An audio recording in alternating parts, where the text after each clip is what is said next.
Hello candidates. তো নমস্কার তোমাদের আরও একটি ভিডিওতে। তোমরা অনেকেই হয়তো জানো যে তোমাদের সিটেট যে এক্সাম 2026-এর সেই এক্সামের জন্য একটা নোটিফিকেশান আগে দেওয়া হয়েছিল, যেখানে ফর্ম ফিল আপ করার একটা নির্দিষ্ট সময়সীমা দেওয়া হয়েছিল। ওই সময়সীমাটা অলরেডি পেরিয়ে গেছে। সেখানে ওই যে ফর্ম ফিল আপের যে নির্দিষ্ট টাইমটা দিয়েছিল সেটা কিন্তু অলরেডি দিয়ে দেওয়া হয়েছে এবং সেখানে সময়টাও চলে গেছে।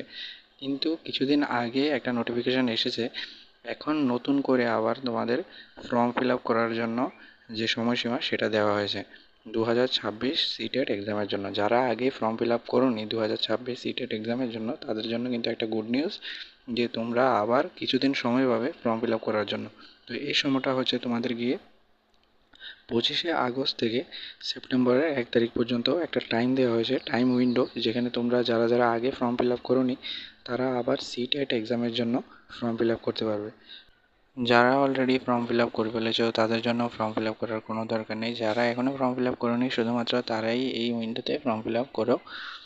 এলিজিবিলিটি ক্রাইটেরিয়ার কথা বলতে গেলে সমস্ত কিছু আগের মতনই রয়েছে। ফর্ম ফিল আপ করার সমস্ত নিয়ম আগের মতনই থাকবে।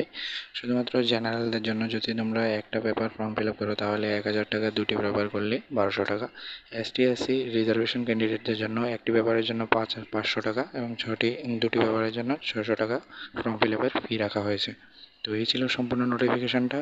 তোমাদের যে এক্সাম ডেটটা রয়েছে, এক্সামের যে ফর্ম ফিল আপটা রয়েছে সিটেটের, সেটা কিন্তু আবার বাড়ানো হলো, একটা নির্দিষ্ট ডেট দেওয়া হলো এই 25শে আগস্ট থেকে সেপ্টেম্বরের 1 তারিখ পর্যন্ত। এর মধ্যে যারা অলরেডি ফর্ম ফিল আপ করোনি তারা ফর্ম ফিল আপটা করে নিতে পারো।